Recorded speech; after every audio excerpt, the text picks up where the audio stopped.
अच्छा जी, last week we have discussed some basic instructions of 8051. Today we are going to discuss jumps, loops और call की instructions. ठीक है? Loop क्या चीज़ है? When you repeat something a number of times, it's called loop. Like अगर आपने कोई एक काम बार बार करवाना है, कितनी मरतबा करवाना है, आप उसको उसके लिए आपको एक काउंट चाहिए होता है, ठीक है, और फिर आपको एक चेक चाहिए होता है कि आप चेक करें कि ये काउंट कंप्लीट हो गया या नहीं। अच्छा, अनलाइक माइक्रो प्रोसेसर, यहाँ पे दो कामों के लिए एक इंस्ट्रक्शन यूज होता है, डिक्रीमेंट जंप नॉट जीरो। तो ये रजिस्टर की वैल्यू को डिक्रीमेंट भी करता है कि इंस्ट्रक्शन के जरिए, और फिर चेक भी करता है कि अगर जीरो नहीं हुआ तो इसको रिपीट करे उसकी मरतबा। सो ये एक छोटा सा प्रोग्राम है जो कि let's say this program adds 3 to the accumulator 10 times. तो हमें एक काउंटर चाहिए और 2 को हम एज ए काउंटर यूज करते हैं, उसमें 10 की वैल्यू डाल दी। अच्छा, यहाँ पे इसके साथ एच नहीं लिखा हुआ, इसका मतलब है it is a decimal value. So ये 10 की वैल्यू इसमें डायरेक्ट आ गई, ठीक है। And then we have 8A03, इसमें 3 ऐड हो रहा है, and then decrement jump not zero R2 again, जब तक ये जीरो नहीं होता R2 की value it will keep on moving, और जब ये खत्म हो जाता है तो फिर फाइनल सम जो है हम R5 में ट्रांसफर कर लेते हैं। तो इसमें ये इंस्ट्रक्शन एक ही इंस्ट्रक्शन है, डिक्रीमेंट जंप नॉट जीरो। सो ये रजिस्टर की वैल्यू को डिक्रीमेंट भी करता है और at the same time check भी करता है कि अगर जीरो नहीं हुआ तो ये लूप को रिपीट करता है। अच्छा, मैक्सिमम एक रजिस्टर से हम कितनी लूपिंग कर सकते हैं, वो है 255 तक, अगर हम R2 में वैल्यू 255 डाल दें, ठीक है। इसमें FFH भी डाल सकते हैं और 255 डायरेक्ट भी लिख सकते हैं। माइक्रो कंट्रोलर का ये एडवांटेज है कि आप डेसिमल वैल्यूज डायरेक्टली रजिस्टर में ट्रांसफर कर सकते हैं, it doesn't have to be hexadecimal number. So decrement jump not zero usually conditional jump है, और it is being used to decrement the value of a register and check it out at the same time whether it is zero or not. Achha, there is another program. Write down a program to load accumulator with the value 55H and complement the accumulator 700 times. अब 700 times में issue ये है कि किसी particular register की value maximum, जिस तरह मैंने कहा कि 255 हो सकती है, उसमें मैक्सिमम वैल्यू आप डाल सकते हैं। तो यहाँ पे हम फिर इस तरह करते हैं कि नेस्टेड लूप स्ट्रक्चर यूज करते हैं। लेट्स से एक लूप 70 का है, और अगर उस 70 के लूप को हमने 10 टाइम्स फर्दर रिपीट किया तो वो 700 हो जाता है, ठीक है। तो ये एक्यूमुलेटर में वैल्यू 55 डाल दी, फिर 10 R3 में डाल दिया, 70 R2 में डाल दिया। So we complement accumulator once and will keep on repeating. जब ये 70 कंप्लीट हो जाए देन वी गो बैक, दोबारा उसमें 70 वैल्यू डालते हैं and we keep on repeating it 10 times. So this is one loop, ठीक है। डिक्रीमेंट जब नॉट जीरो R2 अगेन, ये उस रिपीट होता है, ये तो ये 70 टाइम्स रिपीट होता है। अगर इस लूप को एक्सटर्नली हम 10 टाइम्स और रिपीट कर लें तो it will become 700 times. This is a simple program with two loops, one loop within another loop. So in total it will be repeated 700 times. So अगर हमें 255 से ज़्यादा काउंट चाहिए तो उस केस में हम नेस्टेड लूप यूज़ करते हैं। अगर इसी तरह अगर हमें 7000 चाहिए हो तो क्या करेंगे, इस 10 की जगह पे यहाँ पे 100 लिखेंगे। लेकिन अगर हमें 70,000 टाइम चाहिए तो then we might need another loop outside it. अच्छा, इसी तरह दूसरा कंडीशनल जंप है हमारे पास, जंप जीरो, ठीक है। ये डायरेक्टली चेक करता है द कंटेंट्स, अगर कंटेंट्स ऑफ एक्यूमुलेटर इज। अच्छा, एक चीज ध्यान में रखें, इफ यू रिमेंबर हमने जब ये कंट्रोलर डिस्कस किया था उसमें जीरो फ्लैग नहीं था। लास्ट वीक हमने डिस्कशन की थी, इसमें जीरो फ्लैग नहीं है। तो ये क्या करता है, ये एक्यूमुलेटर की वैल्यू चेक करता है। ये पर्टिकुलर इंस्ट्रक्शन एक्यूमुलेटर की वैल्यू चेक करता है। अगर एक्यूमुलेटर की वैल्यू जीरो हो तो ये जंप करेगा, अगर जीरो नहीं हो तो ये नहीं करेगा। इसी तरह जंप नॉट जीरो की जो इंस्ट्रक्शन है वो चेक करेगा, अगर एक्यूमुलेटर की वैल्यू नॉन जीरो है तो ये जंप करेगा, अदरवाइज नहीं करेगा। So these two instruction, jump on zero और जंप ऑन नो जीरो, ये एक्यूमुलेटर की वैल्यूज चेक करते हैं, ठीक है। It is different from the micro processor. Micro processor के केस में ये फ्लैग चेक करते थे, यहाँ पे ये एक्यूमुलेटर की वैल्यूज चेक करते हैं। Next is jump not carry. अगर कैरी, अब ये फ्लैग को चेक करता है, अगर कैरी की वैल्यू 0 हो तो ये जंप करेगा, अगर कैरी की वैल्यू 1 हो इट वोंट जंप। ये एक छोटा सा प्रोग्राम है। Find the sum of values this this this and this, ये 3 वैल्यू को सम करता है। Put the sum in register R0 and R5 higher byte. देखिए आप जब 2 से ज़्यादा बाइट्स को ऐड करते हैं तो आपके पास पॉसिबिलिटी ये है कि एक से ज़्यादा कैरी आ जाए, तो उसके लिए फिर आप रजिस्टर यूज़ करते हो एक्स्ट्रा, जो कि इंक्रीमेंट होता है जब भी कैरी आता है। ये चीज़ हमने डिस्कस की थी प्रोसेसर के केस में। अब यहाँ पे क्या करेंगे, एक्यूमुलेटर में 0 डाल दिया, ठीक है, एक्यूमुलेटर की वैल्यू फिर हमने R5 में डाल दी तो R5 भी इससे क्लियर हो गया, ठीक है। फिर सबसे पहले हमने एक्यूमुलेटर के साथ फर्स्ट वैल्यू 79H ऐड कर दिया, जंप नॉट कैरी N1, अगर कैरी नहीं है तो नेक्स्ट नंबर को ऐड करो, अगर कैरी 1 है तो R5 को इंक्रीमेंट करो, ठीक है। फिर नेक्स्ट वैल्यू ऐड की, फिर दोबारा हमने चेक किया, अगर कैरी की वैल्यू 0 है तो go to the next one, अगर कैरी की वैल्यू 1 है तो इंक्रीमेंट R5। तो इस तरह हमने 3 बाइट्स ऐड किए और अल्टीमेटली फाइनल जो रिजल्ट आता है उसको R0 में डाल दिया। R5 को पहले से हमने ये कैरी काउंट के लिए लगा दिया था, उसमें 0 डाला था, every time there was a carry इसको इंक्रीमेंट किया, every time there was a carry इसको इंक्रीमेंट किया, ठीक है। तो जंप ऑन नो कैरी इस पर्टिकुलर केस में यूज हुआ कि अगर कैरी नहीं आता तो ये जंप करता है। तो ये क्या करता है, ये इस इंक्रीमेंट को स्किप करता है। अच्छा, this is A complete table जो कि आपको तमाम कंडीशनल जंप्स के बारे में बताता है। Jump on 0 if the value of accumulator is 0, jump on no 0 if accumulator value is non 0, decrement jump not 0, तो ये करस्पॉन्डिंग रजिस्टर को डिक्रीमेंट करता है, and if jump if the value is non-zero, so that can be accumulator or any register। इसी तरह ये compare jump not equal, ये क्या करता है, ये 2 बाइट्स को कंपेयर करता है आपस में, अगर दोनों की वैल्यू सेम नहीं हो तो ये जंप लगाता है, अगर सेम हो तो ये जंप नहीं लगाएगा। इसी तरह कंपेयर जंप नॉट इक्वल, किसी भी रजिस्टर को डेटा के साथ कंपेयर करता है, अगर दोनों की वैल्यू नॉट इक्वल हो इट विल जंप, अगर इक्वल हो तो it won't jump. Then we have jump on carry, अगर कैरी की वैल्यू 1 हो तो जंप करेगा, अदरवाइज नहीं करेगा। Then we have jump on no 0, if carry value is 0 only then it will jump, otherwise it won't.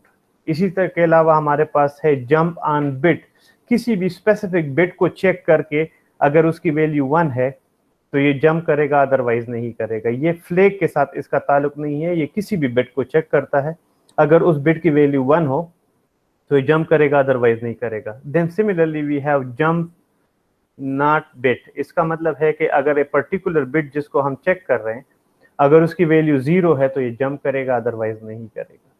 Then we have jump on bit and clear, ये check करेगा particular bit को, अगर वो 1 हो तो ये जंप भी करेगा और उस बिट को 0 भी कर देता है, ठीक है। एक चीज ध्यान में रखें कि जितने भी कंडीशनल जंप है सारे शॉर्ट जंप्स हैं, इसकी रेंज जो है -128 से +127 के दरमियान है। Am I loud and clear to you guys? Yes sir. Good, thank you. Yes sir.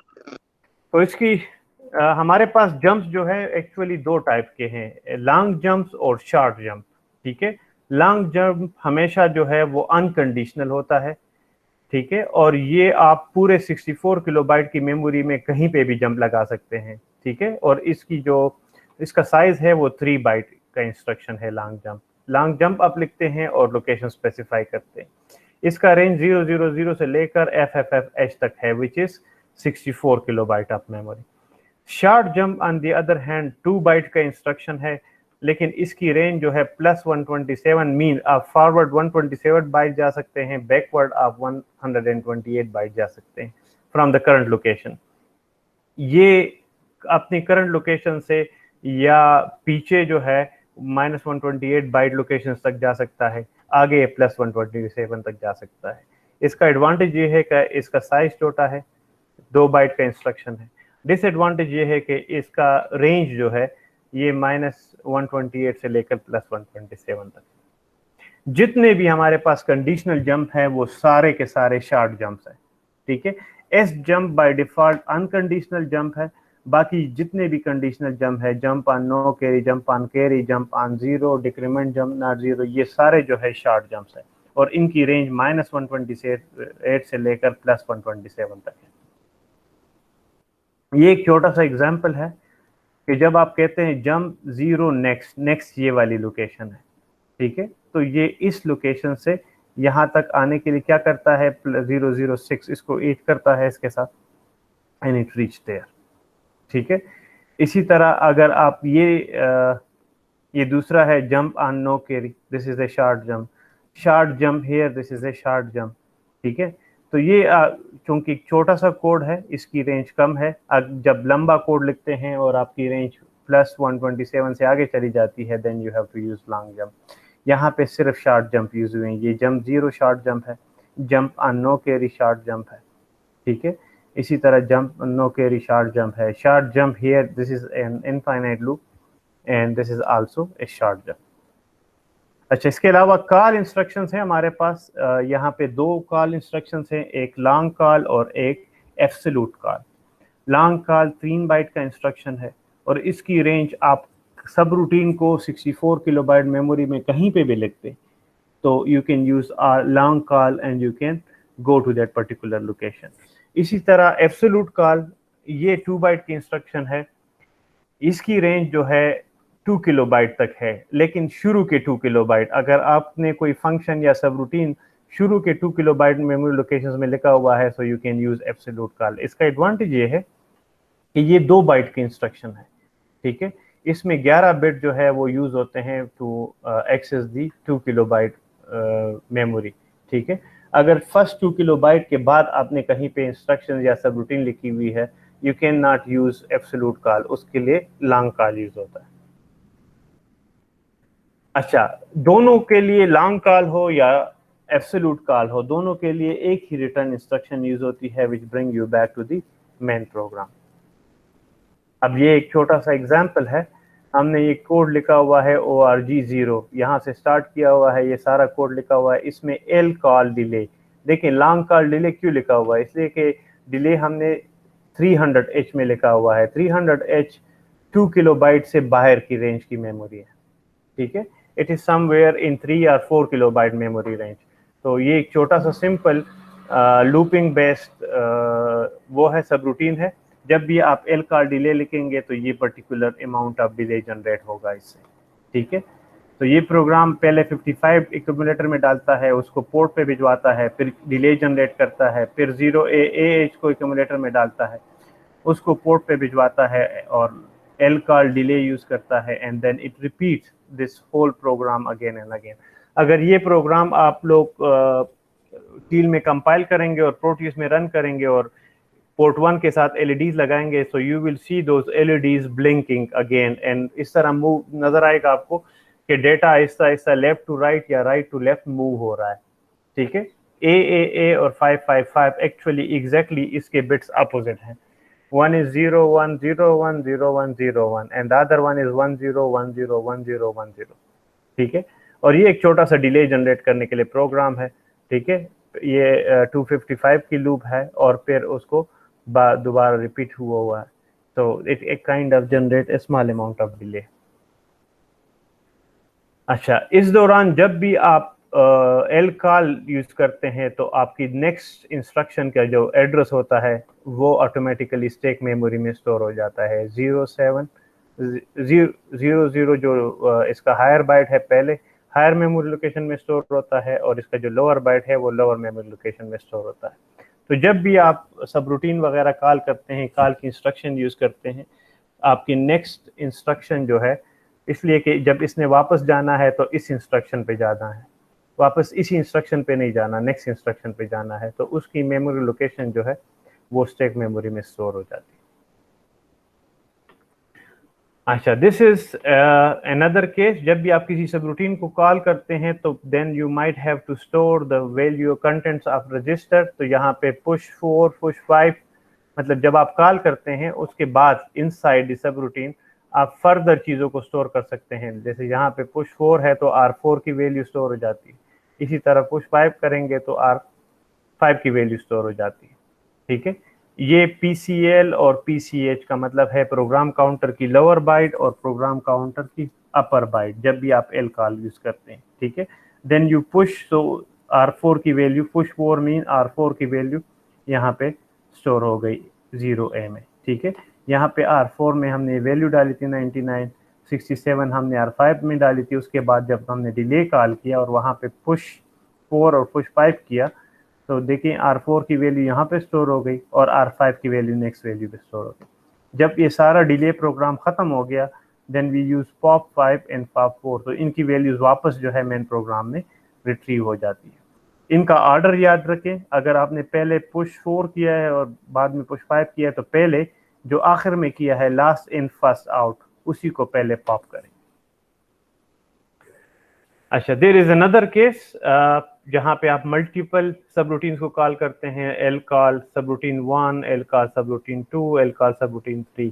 एक चीज जहन में याद रखें कि सब जो है एट ए टाइम एग्जीक्यूट होते हैं। जब रिटर्न करते हैं, it will come back to the next one, it will come back to the next one and so on. जिस तरह आप नॉर्मली C++ या C में फंक्शन लिखते हैं, तो एक फंक्शन कंप्लीट हो जाता है, फिर उसके बाद दूसरा फंक्शन कॉल होता है, उसके बाद नेक्स्ट फंक्शन कॉल होता है। अच्छा, एब्सोल्यूट कॉल का मेजर एडवांटेज जो है वो ये है कि 2 बाइट की इंस्ट्रक्शन है, लेकिन इसका डिसएडवांटेज ये है कि अगर आपकी सब subroutine function first 2 kilobyte से प्रोग्राम बड़ा है और उसके बाद लिखा हुआ है, तो then you can no longer use absolute call. This is another case, same program को अगर आप एब्सोल्यूट कॉल यूज कर सकते हैं। अच्छा, ये इससे फर्क नहीं पड़ता कि अगर आप का प्रोग्राम फर्स्ट 2 किलोबाइट में लिखा हुआ है तो आप ए कॉल ही यूज करें। You can use L call but the program won't be efficient. मतलब ये कि जो काम 2 बाइट से हो रहा था वो आपने 3 बाइट से किया, ठीक है, otherwise it's the same thing. अच्छा, another important thing is machine cycle. ये हमने प्रीवियसली डिस्कस भी किया था कि आपके टी स्टेट्स क्या होते हैं, उसी से हम डिले कैलकुलेट करते हैं। तो 8051 माइक्रो कंट्रोलर में आप बाहर जो भी ऑसिलेटर लगाते हैं उसकी फ्रीक्वेंसी 12 पे डिवाइड होती है, और वो जाके जो है अल्टीमेटली एज एक टी स्टेट बनता है, 1 टी स्टेट। इस केस में अगर आपने 11.0592 का क्रिस्टल लगाया हुआ है तो उसको 12 पे डिवाइड करेंगे, ये इसकी फ्रीक्वेंसी बनती है जो उसको प्रोवाइड होती है आपके सिस्टम को। और उससे अगर आपने मशीन साइकिल निकालना है विच इज़ 1 आवर फ्रीक्वेंसी, तो आपके पास 10855 आएगा। अगर आपका ऑसिलेटर जो है 12 मेगाहर्ट्ज का है तो सिंपली आपके पास 1 माइक्रोसेकंड ही आएगा। तो ये कैलकुलेशंस आपने ऑसिलेटर के मुताबिक ही करनी है, ये चीज़ ध्यान में रखें। अगर आप 12 मेगाहर्ट्ज का लगाएंगे, it will B divided by 12 and you will get 1 megahertz, और उससे आप टी स्टेट निकालेंगे। इसी तरह अगर आप 36 मेगाहर्ट्ज का लगाते हैं तो देन इट विल बी, आपकी टी की वैल्यू अकॉर्डिंगली चेंज होगी, ठीक है। तो ये आप जहन में रखें कि आप हर एक कंट्रोलर का एक मैक्सिमम फ्रीक्वेंसी क्रिस्टल ऑसिलेटर होता है, लोअर पे कोई वो नहीं है। आप लेट्स से अगर आपके पास 36 मेगाहर्ट्ज का क्रिस्टल नहीं है, 12 मेगाहर्ट्ज का नहीं है, तो आप 1 मेगाहर्ट्ज का भी लगा सकते हैं। लेकिन अगर आपके पास 12 मेगाहर्ट्ज नहीं है तो आप 120 मेगाहर्ट्ज नहीं लगा सकते, इसलिए कि there is an upper limit, there is no lower limit but there is an upper limit on that. ये डिफरेंट ये इंस्ट्रक्शंस हैं और इनकी मशीन साइकिल है। लेट्स से मूव R355, इसमें सिर्फ ये एक मशीन साइकिल यूज होता है which is equal to this. इसी तरह डिक्रीमेंट है, उसमें एक मशीन साइकिल यूज होता है। इसी तरह डिक्रीमेंट जंप नॉट 0 उसका। तो ये सारे इंस्टेड ऑफ टी स्टेट्स यहाँ पे मशीन साइकिल से कैलकुलेट हुए। लेकिन कंट्रोलर में ये एडवांटेज है कि इसमें अपना टाइमर है, तो you don't have to worry about it. ये काम चूंकि हम प्रीवियसली कर चुके हैं प्रोसेसर में, so just repeating those things. There is another example, find out the size of delay. तो ये वैल्यूज जो है इसमें लिखी हुई है, डिले ये है, ठीक है। तो ये डिले क्या करता है, 200 की वैल्यू R3 में डालता है, and it repeated this many times. So in order to find out the total delay, क्या करते हैं, 200 multiplied by 2 plus 1 plus 2। अच्छा, 200 multiplied by 2, ये पर्टिकुलर इंस्ट्रक्शन जो है कितनी मरतबा रिपीट होता है, तो इट्स मल्टीप्लाइड बाय 2, ठीक है, plus 1। This instruction actually happens once, this instruction happens once. So इनमें से एक इंस्ट्रक्शन जो है एक मशीन साइकिल है, रिटर्न जो है 2 मशीन साइकिल का है, तो उससे हम टोटल डिले कैलकुलेट करते हैं, which comes out to be 436.255। There is another case, अगर आप अच्छा कंट्रोलर में भी नो ऑपरेशन का इंस्ट्रक्शन है NOP, so you can use it and it will extend the delay.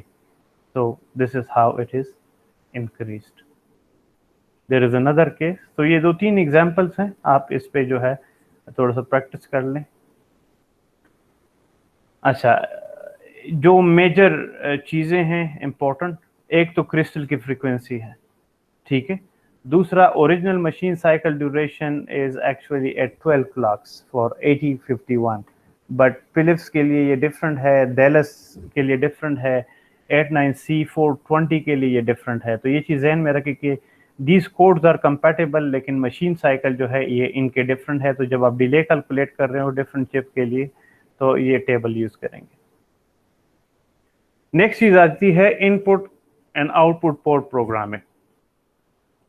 Ji, any question before we go further? Hello? जी sir, कोई नहीं। ओके ओके, मैं तेज तो नहीं बोल रहा अभी सर, थोड़ा स्लो बोला करे सर, मतलब चले ठीक है, let me speed try come to, करे। ठीक है, I'll try to reduce it. अच्छा जी, next is input output port programming.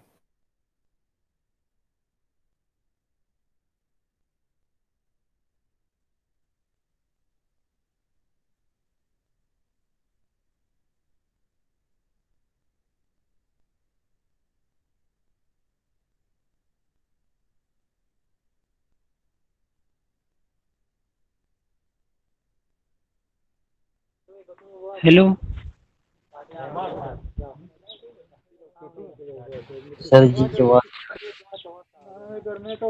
Sir, आवाज नहीं आ रही है। अभी आ रही है? Yes sir. यहाँ पे लाइट चली गई थी, सो विल स्टार्ट अगेन। ठीक है, you can see my screen right? Yes sir, clear. Yes sir. Good good. अच्छा, यहाँ पे कंट्रोलर में हमारे पास एक्चुअली 4 पोर्ट्स हैं। पोर्ट 0, पोर्ट 1 हमने लास्ट वीक डिस्कस किए थे, पोर्ट 2 एंड पोर्ट 3। अब इनको प्रोग्राम किस तरह किया जाएगा, we gonna discuss that one at a time. अच्छा, सबसे पहले 4 के 4 ports on reset, they are all usually configured as in input. क्यों? When you turn them on, what happens, तमाम पोर्ट्स पे 111 चला जाता है। So they are all by default configured as an input port. In order to configure a particular port as an output port, हमें क्या करना होता है, उस पे हमें 0 भिजवाना होता है। तो प्रोग्राम के शुरू में आप डिसाइड कर लें कि किस पोर्ट को आपने एज ए आउटपुट यूज़ करना है, किस पोर्ट को आपने एज एन इनपुट यूज़ करना है। अकॉर्डिंगली उस पे हम 0 या 1 भिजवाएंगे शुरू में। लेट्स मूव ऑन के किस तरह करते हैं। अच्छा, एक और चीज़ मैंने आपको लास्ट वीक बताई थी कि अगर आप पोर्ट 0 को यूज़ कर रहे हैं एज ए पोर्ट, इसके साथ कीपैड लगाना हो या कोई भी एक्सटर्नल डिवाइस लगाना हो, तो आपको ये एक्स्ट्रा चीज़ें लगानी होती है पोर्ट 0 के साथ। दिस पुल अप रजिस्टर, इसके बगैर ये प्रॉपरली काम नहीं करेगा। ठीक है, बाकी पोर्ट्स में ये ज़रूरत नहीं होती, लेकिन अगर आपने पोर्ट 0 यूज़ करना है, आप लोगों की इतनी कम्प्लेक्स प्रोग्रामिंग नहीं होती, तो you can usually avoid port 0 और बाकी किसी पोर्ट को यूज़ कर लें। लेकिन अगर आपको ज़रूरत पड़ गई, let's say final year project में या कहीं और पे, सो पोर्ट 0 में ये चीज़ जहन में रखें कि आपने VCC के साथ इन रजिस्टर्स को लगाना है। अच्छा, ये और चीज़, अगर आपके पास 10K का रजिस्टर नहीं है तो ज़रूरी नहीं आप 10K ही यूज़ करें, 5K या 100K भी यूज़ कर सकते हैं, but not less than 5K usually. अच्छा, अब ये छोटा सा प्रोग्राम है। Port 0 is configured first as an input port by writing once to it, and then data is received from the port and send to P1। ठीक है। अच्छा, ज़्यादातर प्रोग्राम में जो है हम पोर्ट्स को बाय डिफ़ॉल्ट एज्यूम करते हैं, जब सिस्टम स्टार्ट हो जाए तो वी एज्यूम के सारे port as an output configure है। तो 0 यूजुअली ये नहीं भिजवाते जब तक इनपुट के तौर पे ना यूज़ करना हो। तो इस केस में पोर्ट 0 के एज एन इनपुट यूज़ करना हो तो उस पर पहले एकम्युलेटर में हमने वैल्यू डाल दी और फिर ये वैल्यू हमने पोर्ट 0 में भिजवा दी। सो ये जो छोटा सा कोड है, ये एक्चुअली पोर्ट 0 को एज एन इनपुट पोर्ट के तौर पे कॉन्फ़िगर कर लेता है। फिर हम क्या लिखते हैं, सिंपल मूव का इंस्ट्रक्शन यूज होता है, यहाँ पे इन आउट के इंस्ट्रक्शंस नहीं है। तो simple move from P0 to A, तो ये पोर्ट 0 से वैल्यू एक्यूमुलेटर में ट्रांसफर करता है। And then the next instruction move P1 comma A, तो ये एक्यूमुलेटर से पोर्ट 1 में ट्रांसफर कर लेता है। S jump back is actually an infinite loop जो कि कंटिन्यूसली पोर्ट 0 से वैल्यू लेके पोर्ट 1 पे भिजवाता है। तो ये सिंपल प्रोग्राम करता क्या है, पोर्ट 1 के साथ लेट से आपने स्विचेस वगैरह लगाए हुए हैं या सेंसर लगाए हुए हैं, उससे डेटा लेके पोर्ट 0 से उसको पोर्ट 1 पे भिजवाता है। ठीक है, सिंपल सा प्रोग्राम है, लेकिन पोर्ट 0 को आपने पहले एज एन इनपुट पोर्ट के तौर पे कॉन्फ़िगर करना होगा। उसके लिए FF को पोर्ट 0 में भिजवाना है। अनदर प्रोग्राम इसमें अगेन जी प्लीज सर ये jump short jump back explain करें दोबारा। ये शॉर्ट जंप बैक जो है ये जिस तरह वाइल 1 की लूप नहीं होती थी इनफाइनाइट लूप, तो ये एक इनफाइनाइट लूप है। This is not a conditional jump, unconditional jump है। जब तक ये होगा ये continuously hello we got a commercial or something in between. Hello जी sir. No sir. Okay, there was some noise, so I was wondering what's happening. Anyway, so ये क्या करता है, ये मेक श्योर करता है कि ये लूप हमेशा के लिए कंटिन्यू रहे। ठीक है, so S jump back will take you back, port 0 से दोबारा वैल्यू लेगा। तो आप पोर्ट 0 पे कोई भी चीज चेंज करेंगे, पोर्ट 1 पे उसका रिफ्लेक्शन आएगा। ठीक है, ठीक है सर। अच्छा, ये दूसरा प्रोग्राम है। इसमें प्रोग्राम्स काफ़ी हैं, जिसमें आपकी इतनी प्रैक्टिस हो जाएगी कि इंशाल्लाह आपको मतलब ज़्यादा उसकी ज़रूरत नहीं पड़ेगी। ठीक है ना। अच्छा, ये अगेन पोर्ट 1 पे क्या करता है, port 1 is configure first as an input port by writing 111 to it. ये एफ एक्चुअली 111 शो करता है। तो ये वैल्यू हमने पहले एक्यूमुलेटर में डाल दी और फिर एक्यूमुलेटर की वैल्यू पोर्ट 1 में डाल दी। ठीक है, सो इससे क्या हो गया, port 1 is configured as an input port. ठीक है, देन नेक्स्ट क्या करते हैं, हम पोर्ट 1 से वैल्यू लेते हैं, उसको एक्यूमुलेटर में डालते हैं, एक्यूमुलेटर से रजिस्टर R7 में ट्रांसफर कर लेते हैं, and then they introduce a small delay, और फिर दोबारा वैल्यू ले नेक्स्ट वैल्यू लेके उसको R5 में ट्रांसफर करते हैं। ठीक है, सो ये सबसे पहले हमने पोर्ट 1 को एज एन इनपुट पोर्ट के तौर पे कॉन्फ़िगर किया, फिर पोर्ट 1 से वैल्यू रीड की। एक चीज़ जहन में रखिए कि पोर्ट से वैल्यू हम एक्यूमुलेटर में ट्रांसफर कर सकते हैं, किसी रजिस्टर में डायरेक्टली नहीं कर सकते। तो पहले उसको एक्यूमुलेटर में डालना होता है, फिर एक्यूमुलेटर से उस रजिस्टर में, and then we introduce a small delay. ठीक है, after delay then we read the next value from the port and we transfer that to R5। तो एक छोटा सा प्रोग्राम है जो कि क्या करता है, पोर्ट 1 से वैल्यूज लेता है, सब पहली वैल्यू लेके R7 में ट्रांसफर करता है, नेक्स्ट वैल्यू R5 में ट्रांसफर करता है। अच्छा, then write a program for this. जरूरी नहीं कि ये कंट्रोलर हो, इट कैन बी 89C51 और 8051। ठीक है, to toggle all the bits of port 0, port 1 और port 2 every 1/4 of a second, mean 0.25 second के बाद इनको टॉगल करे। टॉगल का क्या मतलब है कि इस पे पहले 0 भिजवाएं फिर 1 भिजवाएं। ठीक है, हर एक पिन पे, लेकिन इन्होंने इस तरह किया कि अल्टरनेट किया हुआ है। तो पहले 01010101 मीन 555 भिजवाया एक्यूमुलेटर में, इसको तमाम पोर्ट्स पे डेटा भिजवा दिया। अच्छा, एक चीज़ आपने नोट की होगी कि जब हम पोर्ट को एज एन आउटपुट पोर्ट के तौर पे यूज़ कर रहे हैं, तो वो उसको जो है एज एन आउटपुट पोर्ट के तौर पे कॉन्फ़िगर करने की ज़रूरत नहीं है। असल में जितने भी मॉडर्न कंपाइलर्स हैं वो बाय डिफ़ॉल्ट पोर्ट्स को एज एन आउटपुट कॉन्फ़िगर करते हैं। तो जब भी हमें सिर्फ एज ए इनपुट करना हो तो तब हम 111 भिजवाते हैं, एज एन आउटपुट आपको रेयरली ज़रूरत पड़ेगी। ठीक है ना। तो ये इन तीनों पोर्ट्स को एज एन आउटपुट के तौर पे यूज़ हो रहे हैं, तो इसको कॉन्फ़िगर करने की ज़रूरत नहीं है, डायरेक्टली इसमें ये वैल्यूज़ भिजवा दी। Then we introduce quarter cycle की सेकेंड की delay, and then we send AAA, which is exactly opposite of these values, ठीक है, to all the ports, and then we introduce the delay again and we repeat the cycle। अच्छा, ये छोटा सा programme जो है ये 250 actually 25430 microsecond which is equal to 0.25 second का डिले जनरेट करता है, and this is actually for this controller. ठीक है ना। तो इस कंट्रोलर से जो है 89C51 थोड़ा सा डिफरेंट है, तो ये वैल्यू स्लाइटली डिफरेंट होगी।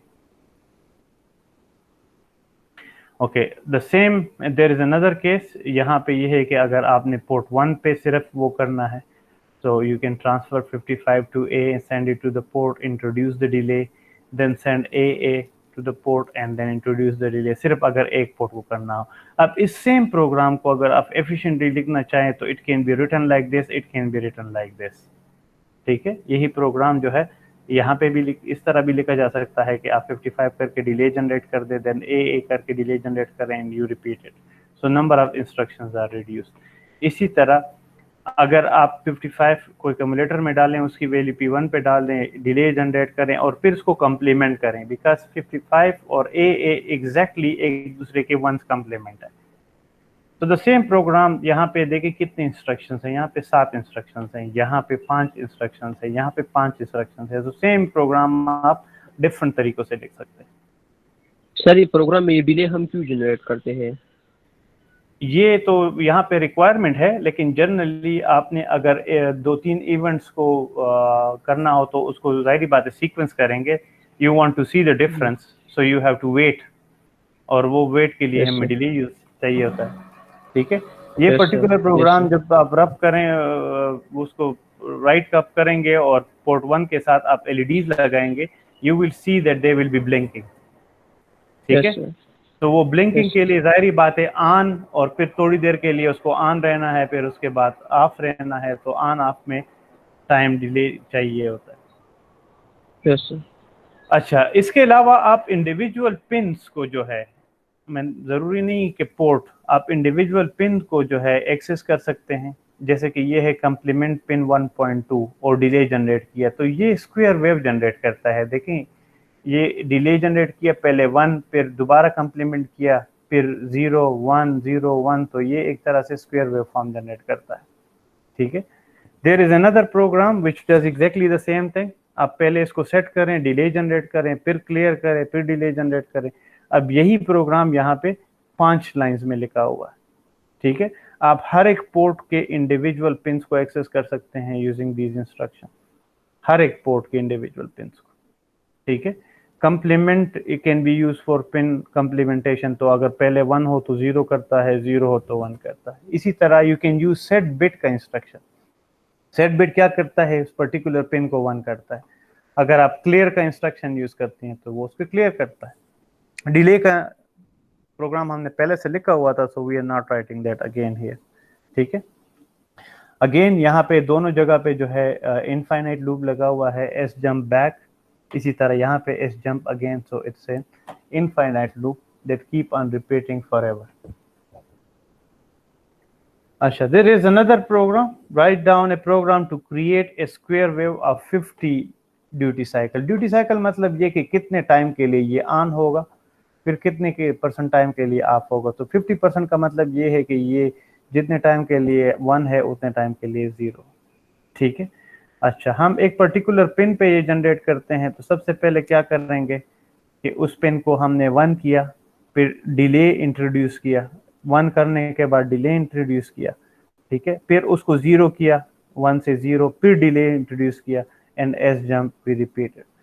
इसी प्रोग्राम को हम इस तरह भी लिख सकते हैं कि सबसे पहले हमने कंप्लीमेंट P1 किया, तो अगर 0 है तो 1 हो जाएगा, और 1 है तो 0 हो जाएगा।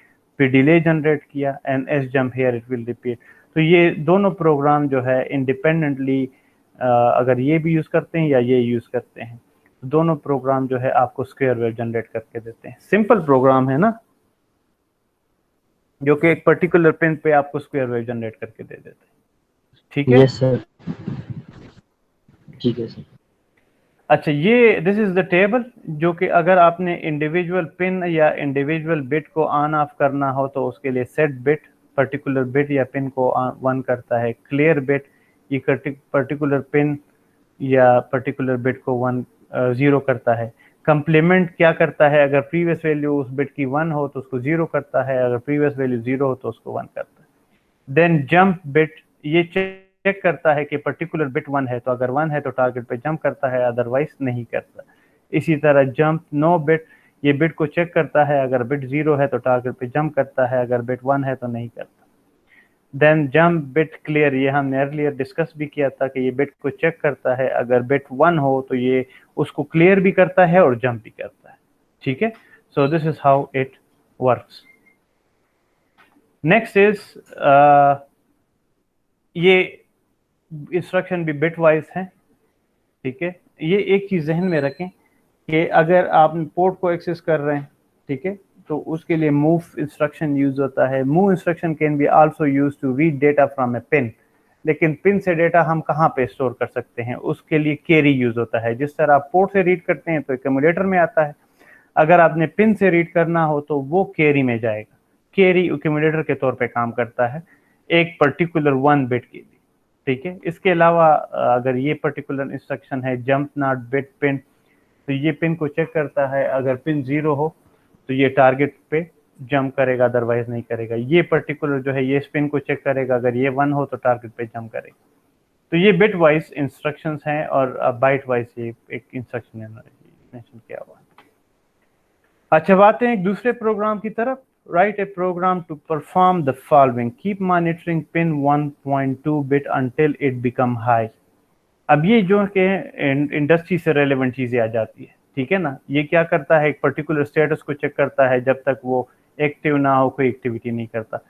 प्रोग्राम जब भी आप लिखते हैं पूरा प्रॉब्लम ना पढ़ा करें, सबसे पहले स्टेप वाइज पढ़ें। Write down a program to perform the following. पहले स्टेप क्या है, keep monitoring pin 1.2 bit until it become high.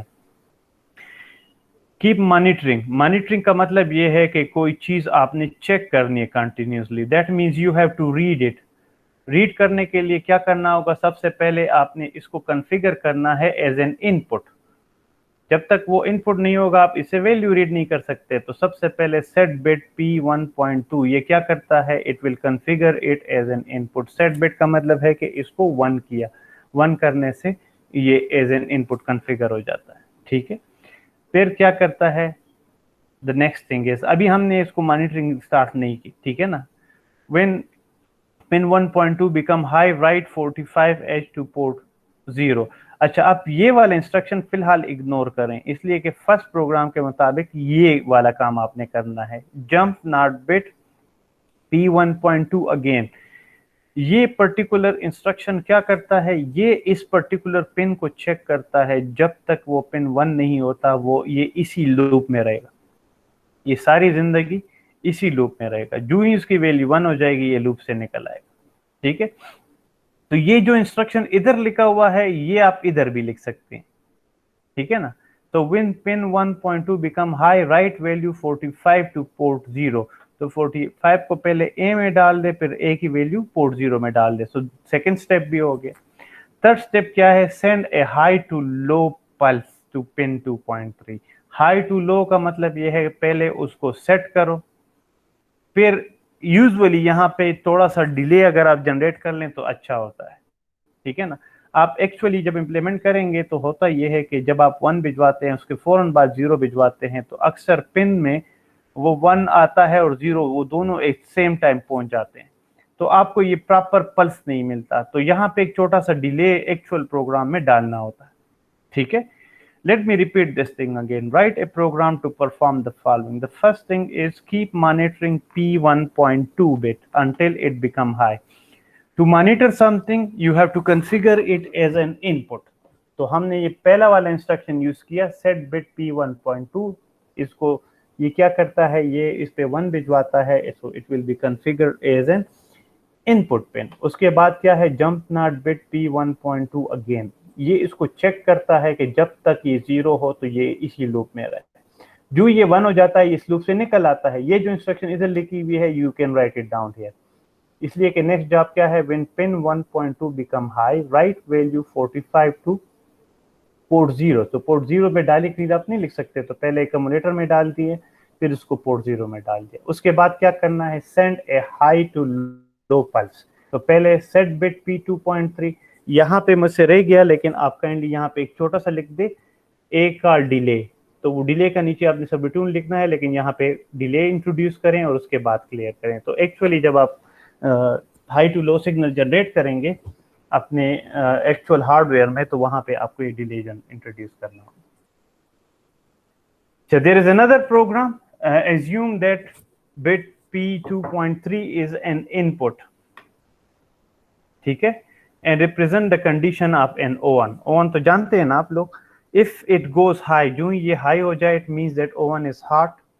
Monitor the bit continuously. इसको continuously check करें. Whenever it goes high, that means कि O1 आपका ready हो गया. Send a high to low pulse to port 1.1 to turn on the buzzer. तो ये simple O1 का programme है. ये क्या करता है, O1 को चेक करता है. जो ही O1 हाई हो जाता है, ये क्या करता है, ये हाई टू लो पल्स भिजवाता है, जिससे बजर स्टार्ट हो जाता है. ठीक है, हम ये एज्यूम करते हैं कि pin 2.3 already as an input configured है. अदरवाइज इस प्रोग्राम में इस इंस्ट्रक्शन से पहले हमें, जिस तरह हमने यहाँ पे सेट बिट P1.2 किया था, यहाँ पे सेट बिट P2.3 करना होगा. फिर उसके बाद ये इंस्ट्रक्शन है, ये it will keep on monitoring the O1. जो ही O1 हाई हो जाता है तो ये इस लूप से निकल आएगा. फिर सेट बिट हाई सिग्नल और क्लियर लो सिग्नल भिजवाता है, उससे बजर ऑन हो जाएगा. And then it repeat the same process again. ठीक है, यहाँ पे भी जब भी आपने हाई टू लो सिग्नल भिजवाना हो या लो टू हाई सिग्नल भिजवाना हो, एक चीज ध्यान में रखें, there should be a small delay in between. तो इसके दरमियान एक छोटा सा लूपिंग डाल दें या कोई डिले कॉल करें. It won't work in practice outside. ये सॉफ्टवेयर में तो काम कर लेता है, लेकिन हार्डवेयर में जब आप इम्प्लीमेंट करते हैं, वहाँ पे signal travelling usually they both travel eight the same time. तो आपको ना 1 नजर आएगा ना 0 नजर आएगा. So let's move on to another program. Am I slow enough for you guys, right? You understand what I'm trying to say? Yes, sir. Okay. अब जाते हैं दूसरे प्रोग्राम में. A switch is connected to pin 1.7. ठीक है, switch connected है तो इसका मतलब है it will be input. Write a program to check the status of the switch and perform the following. Status check करना है, वही करना है हमने. जंप बिट पी, उस पिन को चेक करना है. अच्छा, यहाँ पे एक छोटी सी गलती हुई है. This is suppose to be P1.7 actually. ठीक है, अच्छा, तो if the switch is 0 send letter N, if the switch is 1 send letter Y. ठीक है, ये क्या करता है, सबसे पहले हमने जो इसको एज ए इनपुट कॉन्फ़िगर किया, फिर हम कंटिन्यूसली इसको चेक करते हैं. जंप बिट, अगर इसकी वैल्यू 1 है तो यहाँ पे जंप करो और Y को भिजवाओ. ठीक है, अगर इसकी वैल्यू 1 नहीं है तो जंप नहीं करना. इसने क्या करना है, N की वैल्यू भिजवानी है एंड S जंप अगेन. ठीक है, तो ये प्रोग्राम क्या करता है, ये इस पर्टिकुलर स्विच को चेक करता है. अगर इसकी वैल्यू 1 है तो Y भिजवाता है, अगर इसकी वैल्यू 0 है तो N भिजवाता है. So it keep on checking the switch again and send the corresponding character to the. Sir जी सर, आपने कहा कि पिन 1.7 जो है वो ऑलरेडी स्विच्ड है, तो सर फिर हमने सेट नहीं, मैंने ये नहीं कहा. मैंने कहा है कि पिन 1.7 स्विच के साथ कनेक्टेड है.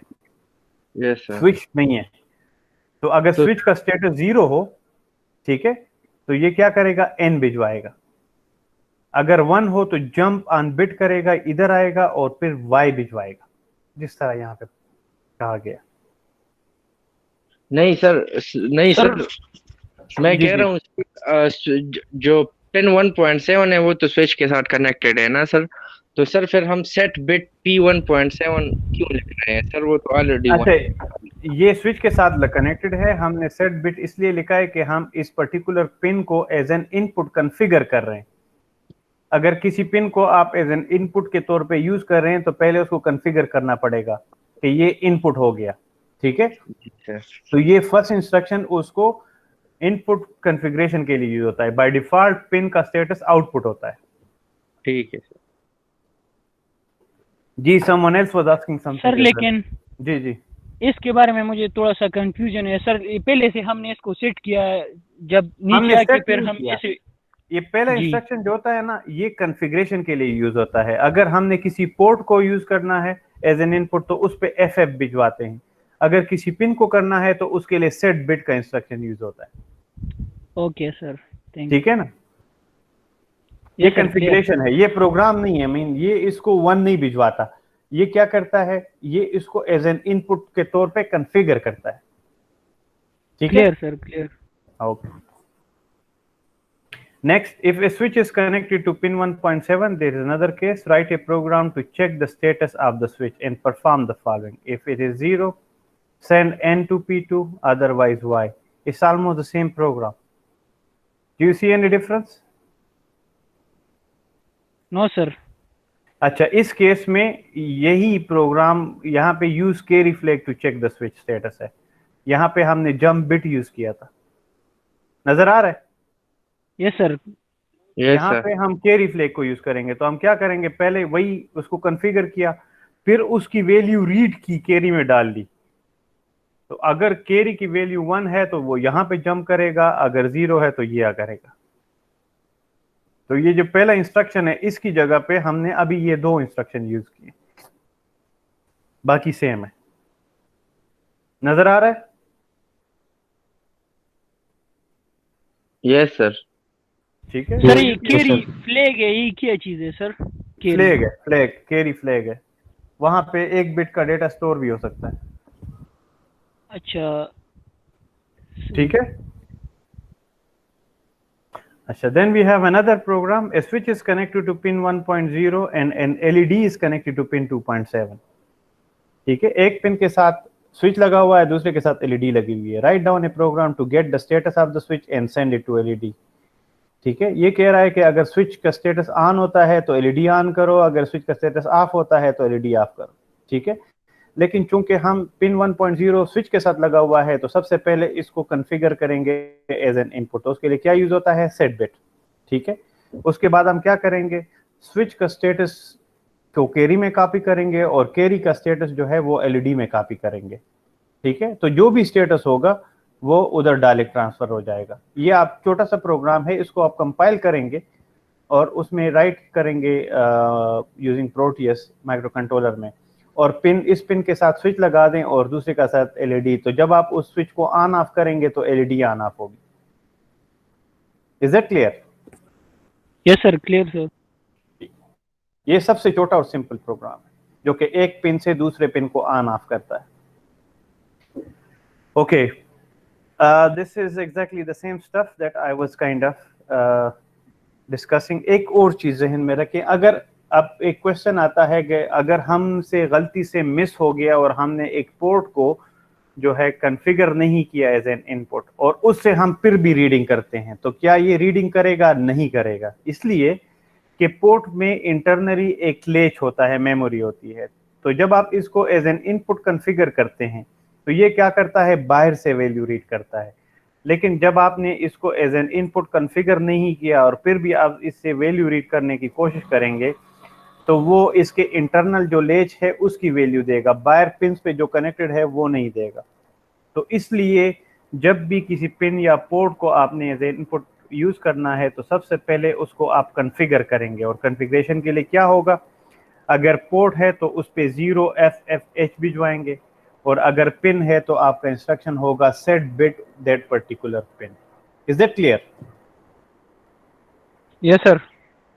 तो कॉन्फ़िगरेशन इज वेरी इंपॉर्टेंट। आप कॉन्फ़िगरेशन नहीं करते तो वो बाहर पिन से वैल्यू नहीं रीड करेगा। ठीक है। अच्छा, there are some of the instruction like for instance this, अगर आपने एंडिंग करनी है पोर्ट की एक्यूमुलेटर के साथ तो ये क्या करता है, ये पोर्ट से वैल्यू रीड करता है। It reads the internal latch of the port and bring the data into CPU। फिर उसको एक्यूमुलेटर के साथ एंड करता है और फिर रिजल्ट को दोबारा उसी लेच में ट्रांसफर कर देता है। ठीक है, ये बाहर से वैल्यू नहीं रीड करता, ये चीज ध्यान में रखें। ठीक है ना, जब अगर आपने किसी पोर्ट को एक्यूमुलेटर के साथ एंड करना हो ना तो ये बाहर से वैल्यू नहीं रीड करता, इसके इंटरनल जो मेमोरी है पोर्ट 1 के साथ एक लेच लगा होता है, 8 बिट की मेमोरी होती है, तो ये उसकी वैल्यू उठाता है, उसको एक्यूमुलेटर के साथ एंड करता है और रिजल्ट को दोबारा P1 में ट्रांसफर कर देता है। ठीक है, these are called read, in fact read modify write instruction. ये क्या करता है, ये वैल्यू रीड करता है, मॉडिफाई करता है and then write it back. So these are the group of instruction which does this. And, or, XR, jump, bit, clear, ये बिट को रीड करता है, उसके मुताबिक जंप करता है और उसको क्लियर भी करता है। इसी तरह कंप्लीमेंट लिखते हैं, जब आप CPL पिन 1.2 या कोई भी पिन लिखते हैं तो ये उसकी वैल्यू रीड करके कंप्लीमेंट करके राइट बैक करता है। इसी तरह इंक्रीमेंट हुआ, डिक्रीमेंट हुआ, डिक्रीमेंट जंप नॉट 0 हुआ, मूव कैरी से आप कोई वैल्यू ट्रांसफर करते हैं, ठीक है। इसी तरह क्लियर हुआ, सेट बिट हुआ, तो ये पहले उसकी वैल्यू रीड करता है, फिर मॉडिफाई करता है, फिर write it back. These are called read, modify, write instructions. अच्छा, दिस इज एन एग्जांपल। इसमें आपने पोर्ट में 55 भिजवा दिया लेट से, फिर इसको XOR किया, ठीक है ना। When you XOR it with FF, this is actually equivalent to complement.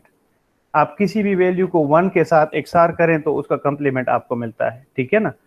तो this particular program what it does is it XOR the value of P1 with FFH and write back the value, the result, to P1 and then introduce the delay and repeat the whole process, ठीक है। It's a small program which kind of keep on complementing this value and repeating। वो toggling का जो programme था ये उसी का exact replica है, इन दोनों का आउटपुट एग्जैक्टली सेम होगा।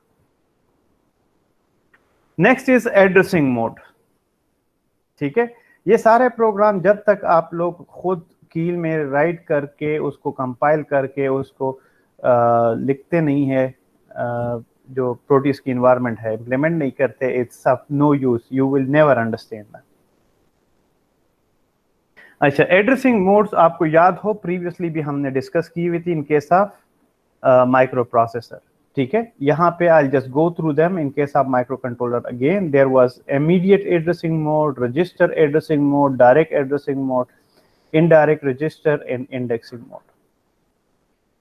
ये फर्स्ट केस है, this is called immediate addressing mode. आप जो भी डेटा है वो इंस्ट्रक्शन के अंदर लिखा होता है and it is transfer to the corresponding register। जब भी हैश लिखा हुआ इसका मतलब है this is data and the data is transfer to the corresponding register। DPTR आपका 16 बिट रजिस्टर है तो उसमें आप 16 बिट का डेटा डाल सकते हैं। DPL आपका 8 बिट रजिस्टर है, उसमें 8 बिट का डेटा है। इसी तरह DPH में ये आता है। अगर आप कोई भी बड़ी वैल्यू कॉपी करने की कोशिश करेंगे DPTR में, so it won't be transferred, it will be an illegal instruction. This is called immediate addressing. जब आपका डेटा इंस्ट्रक्शन के अंदर ही अवेलेबल हो, इट्स कॉल्ड इमीडिएट एड्रेसिंग, ठीक है। There are a few more example.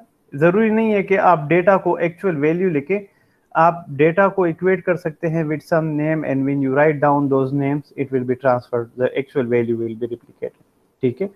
इसी तरह DPTR में आपने हैश वैल्यू डाल दी, so this particular address is automatically transferred to this, ठीक है। This is also another example where you can transfer the immediate data to corresponding port, ठीक है। अच्छा, नेक्स्ट इज रजिस्टर एड्रेसिंग। जब आपका बोथ सोर्स और डेस्टिनेशन दोनों registers हो, like move AR0, so it copy the contents of one register to another, ठीक है। Similarly this one, now why this one will give error? इसलिए कि DPTR 16 bit है और एक्यूमुलेटर जो है वो 1 बाइट का रजिस्टर है, सो इट वोंट वर्क, ठीक है ना। तो अगर आपने DPTR से वैल्यू लेनी है तो DPTR में से ये वैल्यू डाल दी तो पहले DPL से वैल्यू एक रजिस्टर में डाल दे, DPH से दूसरे में, ये दोनों कंबाइन होके ये DPTR बनता है, तो डायरेक्टली आप वो नहीं कर सकते। अच्छा, एक और चीज है, register to register for some reason directly value नहीं ट्रांसफर होती। R7 R5 जो R0 से टू R7 जो रजिस्टर्स हैं इनमें आपस में डायरेक्टली आप वैल्यू नहीं ट्रांसफर कर सकते, ठीक है ना। For some reason compiler accept नहीं करते, तो आपने रजिस्टर से पहले एक्यूमुलेटर में वैल्यू डालनी होगी और फिर एक्यूमुलेटर से दूसरे रजिस्टर में ट्रांसफर करनी होगी। अच्छा, next is direct addressing mode. Direct addressing में ये है कि आप एड्रेस स्पेसिफाई कर लेते हैं जहां से डेटा ट्रांसफर करना है। अब ये जो है move A, 4, so 4 is actually the address, R4 is not the address, this is register addressing, this is direct addressing। इसी तरह आपने ये लग दिया R0 to R40H, तो ये 40H के कंटेंट्स उठा के R0 में ट्रांसफर कर लेंगे। You can also transfer the value of accumulator to any of the memory location। memory location आप स्पेसिफाई कर लेते हैं and transfer the contents to that particular location। अच्छा, स्पेशल फंक्शन रजिस्टर्स जो है, जैसा कि आपका एक्यूमुलेटर हुआ, आपका पोर्ट्स हुए, ये स्पेशल फंक्शन रजिस्टर्स हैं, ठीक है ना। फ्लैग रजिस्टर हुआ, इसको SFR बोलते हैं, इसकी पूरी लिस्ट है, इनके अपने एड्रेसेस हैं, ठीक है ना। So accumulator is also represented by this address 0E0H. इसको नाम इसका A है लेकिन इसका एक्चुअल एड्रेस इंटरनली ये है। इसी तरह रजिस्टर B का इंटरनल एड्रेस 0F0 है। तो ये दोनों सेम इंस्ट्रक्शंस हैं, लेकिन this is direct addressing mode, इसलिए कि इसमें आप एड्रेस स्पेसिफाई कर लेते हैं, ठीक है ना। This is again direct addressing mode. This is on the other hand register addressing mode because it is transfer from register to register, ठीक है ना। मैं आपको ये पूरी लिस्ट बता देता हूँ। ये कंप्लीट टेबल है। एक्यूमुलेटर का ये एड्रेस है, रजिस्टर बी का ये एड्रेस है, PSW फ्लैग रजिस्टर का ये है, स्टैक पॉइंटर का ये एड्रेस है। You can access all these locations by their names as well as by their addresses. Even ports P0, P1, P2 इनके एड्रेसेस हैं। You can access them by the address or by their names, ठीक है। इसके अलावा interrupt priority control है, उसके भी address भी है, नेम भी है। इंटरप्ट इनेबल कंट्रोल है, उसका एड्रेस भी है और नेम भी है। You can access them by both of them, ठीक है। इसी तरह टी मोड रजिस्टर है। टाइमर जब हम पढ़ेंगे तो उसमें ये इसका जिक्र आ जाएगा। It has an address. Timer control register है, उसका एड्रेस है, ठीक है। अगर दो टाइमर्स हों तो दोनों के डिफरेंट है, ठीक है। इनके इंटरनल टाइमर रजिस्टर्स हैं TH0, TL0, उनके नेम भी हैं, एड्रेसेस भी हैं। तो एड्रेस और नेम का मतलब ये है कि जिस तरह आप लोगों का नाम है और आपका रजिस्ट्रेशन नंबर है, इट बोथ रिप्रेजेंट्स यू, ठीक है। So you can be access either by your name or by your address. So these addresses and these are the name, so you can use them using program, ठीक है। अब यहाँ पे आते हैं, write down the code to send 55 to ports P1 and P2 using their names and then their addresses. पहले case में हम क्या करते हैं, 55 को एक्यूमुलेटर में डाल दिया, उसको P1 पे भिजवा दिया, फिर P2 पे। अब अगर हमें नाम नहीं पता, उनके एड्रेसेस पता हो, तो P1 का एड्रेस 80H है, P2 का एड्रेस A0H है, ठीक है। तो ये देखें, ये दोनों प्रोग्राम एग्जैक्टली सेम है। P1 को रिप्लेस किया बाय 80H, P2 को रिप्लेस किया बाय 0A0H, ठीक है। So this is addressing them by their names and this is addressing them by their addresses. Is this clear, right? Yes sir, clear sir. तीसरा फिर binary में भी हो सकता है ना जी, असल में, तो बाइनरी में भी हो सकता है इसका। नहीं, देखें, binary is a different thing. यहाँ पे जितने भी एड्रेसेस हैं ना, they are all in the hexadecimal. नजर आ रहा है?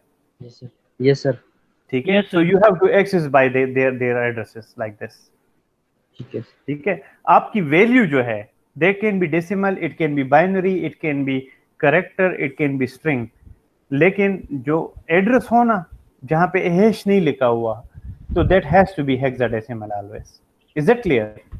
Yes sir. सर इसकी जगह हम बाइनरी लिख सकते हैं, इसका बाइनरी नहीं, 80H यहाँ पे बाइनरी, यहाँ पे कंपाइलर, बास अगर मॉडर्न कंपाइलर्स में इन्होंने इनकॉर्पोरेट कर दिया हो, इट्स पॉसिबल, लेकिन जो पुराने जितने भी कंपाइलर हैं वहां पे आपने हेक्स ही लिखना होता है, सही, ठीक है। Okay sir. अच्छा, नेक्स्ट है पुश। अच्छा, पुश इंस्ट्रक्शन जो देखें, अब बाज इंस्ट्रक्शन जो है नामों के साथ काम नहीं करते, वहां पे आपको एड्रेस लिखना होगा। अगर आपने एक्यूमुलेटर की वैल्यू स्टोर करनी है स्टैक मेमोरी में, so push A is actually invalid, but you write down push 0E0H, then it is valid.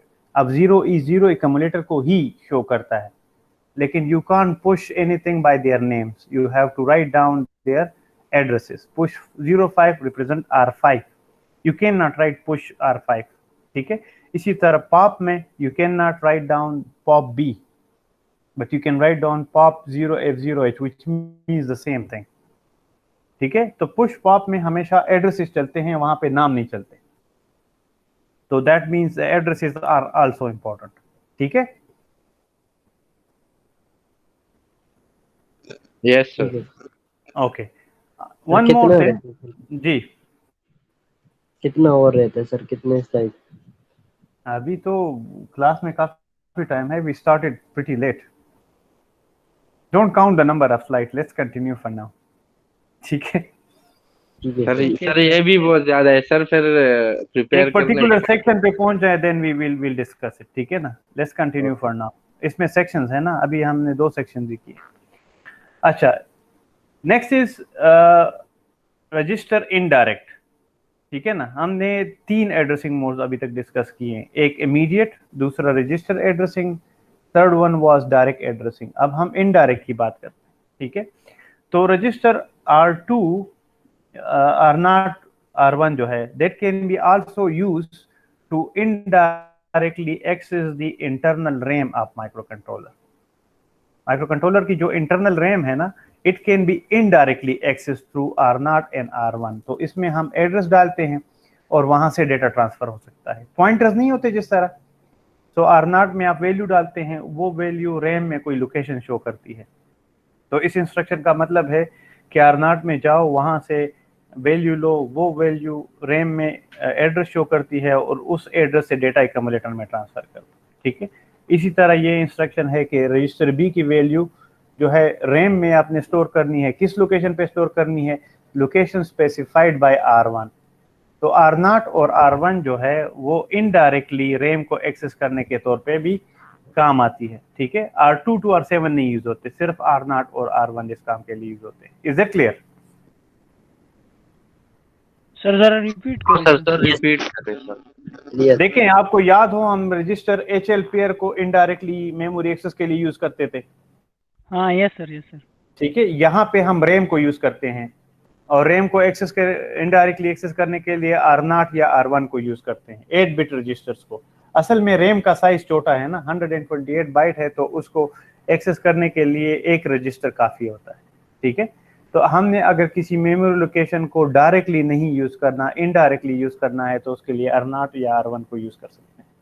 ठीक है, ओके सर, क्लियर। तो ये पर्टिकुलर इंस्ट्रक्शन क्या करता है, ये R0 में जाके वैल्यू चेक करता है, वो वैल्यू रैम में कोई मेमोरी लोकेशन शो करती है, उस लोकेशन से वैल्यू उठा के एक्यूमुलेटर में डालता है। इसी तरह move at the rate of R1 comma B है, तो ये रजिस्टर B की वैल्यू कहाँ पे स्टोर करेगी, R1 स्पेसिफाइड लोकेशन। R1 में जो 20H है लेट से, तो 20H में जाके ये वहां पे जो भी वैल्यू हो, B की वैल्यू होगी, वहां पे स्टोर कर देगा। ठीक है, so this is indirect addressing. अब ये एक छोटा सा प्रोग्राम है, write down a program to clear 16 RAM location starting from address 60H। तो अगर हम 60H को क्लियर करें, फिर 61 को एक एक को करें, तो उसके लिए हमें कितनी, कम से कम हमें 16 इंस्ट्रक्शन लिखनी पड़ेगी। इसकी जगह पे हम क्या करते हैं, हम एक रजिस्टर को एज ए काउंटर यूज करते हैं। लेट्स से R7 को एज ए काउंटर यूज किया। ठीक है, एक्यूमुलेटर को हमने क्लियर किया। ठीक है, और हमने R1 में 60H डाल दिया, which is the starting location. सबसे पहले हमने एक्यूमुलेटर की 0 वैल्यू को 60H पे ट्रांसफर किया। R1 में 60H है ना, ठीक है। फिर हमने R1 को इंक्रीमेंट किया तो ये 61 हो गया। फिर चेक किया कि लूप कंप्लीट हुआ है या नहीं, रूट नहीं कंप्लीट हुआ, भी रिपीटेड। तो इससे क्या होगा, 16 डिफरेंट लोकेशंस जो हैं आपकी क्लियर हो जाएगी। ठीक है, लेट मी रिपीट अगेन। हमने 60H से लोकेशन से स्टार्ट करना है and we have to store 0, ठीक है, ऑन 16 डिफरेंट लोकेशन। क्लियर का मतलब है कि C0 की वैल्यू हमने ट्रांसफर करनी है स्टार्टिंग फ्रॉम 60H। या तो हम एक एक वैल्यू पहले 60H में डाल दें, फिर 61H में डाल दें एक्यूमुलेटर की वैल्यू, फिर एंड सो ऑन। एक तरीका है, तो उसके लिए हमें बहुत ज़्यादा इंस्ट्रक्शंस लिखनी पड़ेगी। दूसरा तरीका क्या है कि हम एक काउंटर लगाएं, R7 को एज ए काउंटर के तौर पे यूज़ करें। एक्यूमुलेटर की value, the value specified by R1 क्या स्पेसिफाई कर रहा है, 60H। तो 0 को हमने 60H पे ट्रांसफर किया, फिर R1 को इंक्रीमेंट किया तो इसकी वैल्यू 61 हो गई। ठीक है, फिर हमने लूप चेक किया कि सारे बाइट्स जो है ट्रांसफर हो गए या नहीं। तो ये इसको डिक्रीमेंट करता है, 16 से जो है ये 15 पे आ गया, फिर 14, 13, 12, जब तक 0 नहीं होता it will keep on doing this. R1 को इंक्रीमेंट करता जाएगा और एक्यूमुलेटर की वैल्यू जो कि 0 है उधर ट्रांसफर करेगा। Is this clear? Yes sir. Yes sir. देखें अब यस सर, यहाँ पे आपको नजर आता है कि इसका एडवांटेज क्या है। इनडायरेक्ट एड्रेसिंग का एडवांटेज ये हुआ कि हमें कुछ 3, 4, 5 इंस्ट्रक्शन से हम रैम के 16 लोकेशंस को हमने क्लियर किया। अगर हमें 160 लोकेशंस को क्लियर करना हुआ तो यहाँ पे सिर्फ हमने 16 की जगह पे 160 लिखना। अल्टरनेटिवली हमें 160 इंस्ट्रक्शंस लिखने पड़ेंगे। ठीक है ना? Yes sir. तो इट्स मच इजियर।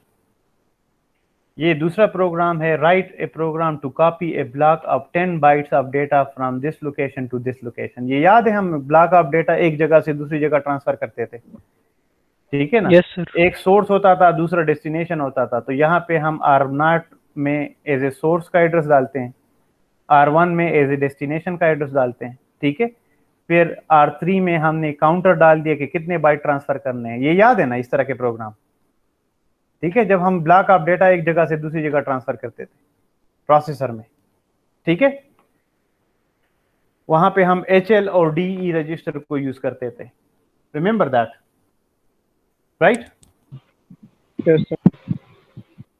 तो यहाँ पे R0 को एज ए सोर्स हमने पॉइंटर यूज किया, R1 को as a destination pointer use किया, R3 को एज ए काउंटर यूज किया। तो हम क्या करेंगे, फर्स्ट बाइट को एक्यूमुलेटर में ट्रांसफर किया और उसको टारगेट डेस्टिनेशन एड्रेस में ट्रांसफर किया, फिर इसको इंक्रीमेंट किया दोनों मेमोरी पॉइंटर्स को, और फिर चेक किया कि सारे बाइट ट्रांसफर हो गए या नहीं, and we keep on repeating again. ये हमें एक स्टैंडर्ड सा प्रोग्राम मिल गया। अगर हमने सोर्स का एड्रेस चेंज करना हो या डेस्टिनेशन चेंज करना हो या नंबर ऑफ बाइट्स चेंज करने हो तो यहाँ पे वैल्यू चेंज करनी होगी। Make it make sense, right? Yes sir. और अगर इसको जरा रिपीट करें सर। जी जी जी रिपीट करें। देखें, हमने 10 बाइट ऑफ डेटा ट्रांसफर करना है जो कि कहाँ पड़ा हुआ है, 35H से ऑनवर्ड। कहाँ पे ट्रांसफर करना है, 60H से ऑनवर्ड, ठीक है। तो या तो हम इस तरह करें कि एक एक बाइट रीड करें और आगे ट्रांसफर करें, ये एक तरीका है। दूसरा तरीका क्या है कि हम एक रजिस्टर को as a source pointer use करें, दूसरे को as a destination pointer use करें और एक रजिस्टर को काउंटिंग के लिए यूज करें, ठीक है। फिर फर्स्ट बाइट हम एक्यूमुलेटर में ट्रांसफर कर लेते हैं और एक्यूमुलेटर से डेस्टिनेशन में डाल देते हैं। फिर हम सोर्स पॉइंटर को इंक्रीमेंट करते हैं और डेस्टिनेशन को, ये 35H था तो 36 हो जाएगा, ये 61H हो जाएगा। फिर चेक करते हैं कि सारे बाइट ट्रांसफर हो गए या नहीं हुए transfer, we repeat this process. Sir ये कैसे चेक करता क्लियर है सर? जी जी, क्या कैसे चेक कैसे करता है, मतलब ये चेक ये डिक्रीमेंट जंप नॉट 0, तो ये R3 की वैल्यू डिक्रीमेंट करेगा, 10 से 9 हो जाएगा, फिर 8 हो जाएगा, 7, जब तक सारे बाइट ट्रांसफर नहीं होते रिपीट होगा। अब अगर हमें 100 बाइट ट्रांसफर करने हो तो क्या करेंगे, यहाँ पे सिर्फ 10 की जगह पे 100 लिख लेंगे। तो एक ही प्रोग्राम मतलब मल्टीपल कामों के लिए यूज हो सकता है। अच्छा, अगर आपको ये कहा जाए कि इन 10 बाइट्स को रिवर्स ऑर्डर में ट्रांसफर करें तो क्या करेंगे फिर? वो 35 सर R1 को डिक्रीमेंट करेंगे, R1 को डिक्रीमेंट करेंगे और डेस्टिनेशन एड्रेस हम उसका एंड वाला निकाल लेंगे, 60H plus the number of bytes, जो नंबर आता है वो उधर कॉपी करेंगे, ठीक है ना? Yes sir. गुड। सो R0 और R1 को इंटरनल रैम के लिए यूज होता है। अगर आपने DPTR को यूज करना है तो एक्सटर्नल रैम, ज्यादा रैम के लिए वो यूज होता है, ठीक है। अगर आपका डेटा कोड मेमोरी में पड़ा हुआ है, रोम में पड़ा हुआ है, तो उसके लिए ये इंस्ट्रक्शन यूज होता है, move CA, @ A + DPTR। तो इसमें ऑटोमेटिकली इस इंस्ट्रक्शन में एक्यूमुलेटर की वैल्यू भी DPTR के साथ स्टोर होती है। ये जब हम LCD पढ़ेंगे तो इसकी डिटेल यूज आपको वहां पे पता चल जाएगा कि इसका क्या एडवांटेज, ठीक है। लेकिन आपने अगर रोम को यूज करना है या एक्सटर्नल रैम को यूज करना है तो फिर ये वाला इंस्ट्रक्शन यूज होगा। लेकिन अगर आपने इंटरनल रैम को यूज करना है तो उसके लिए @R0 या @R1 यूज होता है, ठीक है। ठीक है सर जी, ये देयर इज अनदर प्रोग्राम। अब देखें यहाँ पे वो स्क्वेयरिंग का याद है, हमने लुकअप टेबल जनरेट किया था प्रोसेसर के केस में। यस सर, याद है। तो यहाँ पे भी देखें, हमने मेमोरी में जो है ये टेबल स्टोर कर लिया, उसका एड्रेस हमने DPTR में डाल दिया, ठीक है। फिर हम क्या करते हैं, पोर्ट 1 को हमने एज एन इनपुट के तौर पे कॉन्फ़िगर किया, फिर पोर्ट 1 से वैल्यू रीड की और उस टारगेटेड वैल्यू से जो है हमने वैल्यू उठा दी, वो एक्यूमुलेटर के साथ ऐड होती है। तो 300 plus number, let's say number 4 है, तो 304 पे कौन सी चीज स्टोर है, ये है 16, तो ये 16 इधर ट्रांसफर हो जाएगा and you can send it to port 2 and then you repeat the process. तो ये प्रोग्राम कंटिन्यूसली P1 से वैल्यू रीड करता है और P2 पे उसका स्क्वायर शो करता है। ये आप अगर इम्प्लीमेंट करते हैं अपने कंट्रोलर में और आप पोर्ट 1 के साथ स्विचेस लगा दें और पोर्ट 2 के साथ आप LEDs लगा दें तो आपको नजर आ जाएगा कि जो भी वैल्यू 0 से 9 आप देंगे उसका स्क्वायर आपको पोर्ट 2 पे नजर आएगा, ठीक है। इसकी प्रैक्टिस कर लीजिएगा। Is it clear? I will make sure कि आप लोग के less by the way speak start हो जाए, ठीक है ना? ठीक है सर। पर ये दोबारा कर ले ये प्रोग्राम। देखें, ये प्रोग्राम क्या करता है, ये पोर्ट 1 से वैल्यू रीड करता है, पोर्ट 2 पे उसका स्क्वायर शो करता है, ठीक है।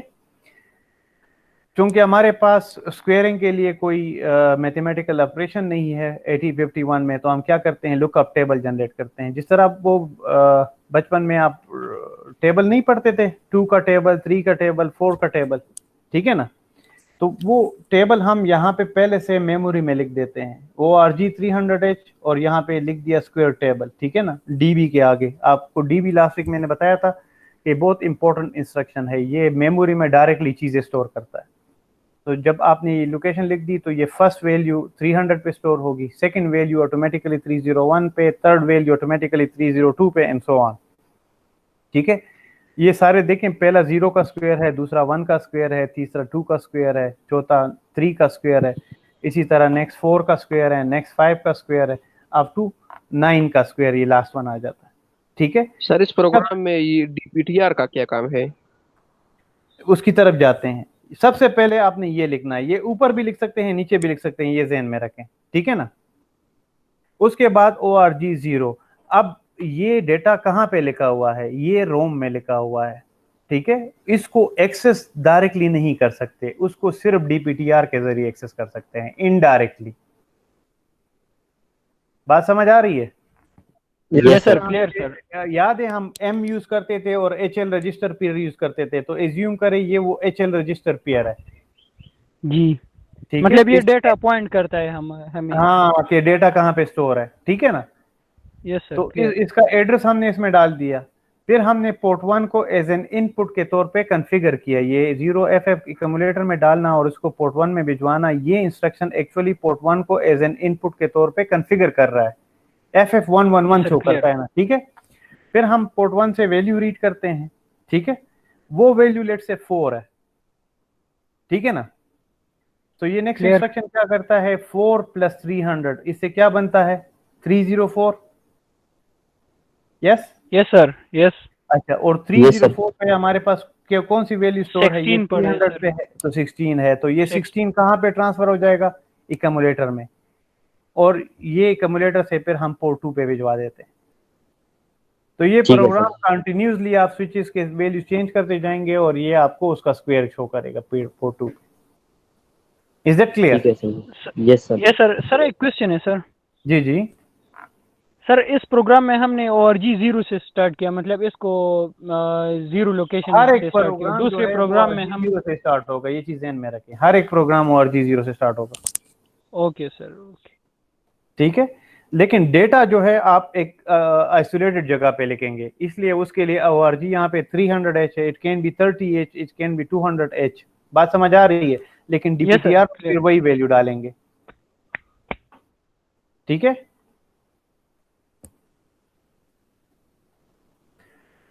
ठीक है सर जी। अच्छा जी, 8051 के साथ टोटल हम जो है 64 किलोबाइट की रोम और 64 किलोबाइट की रैम एक्सटर्नली कनेक्ट कर सकते हैं। So in total we can connect 128 kilobyte of memory with 8051, ठीक है। ये चीज ध्यान में रखें। तो there can be an external RAM as well.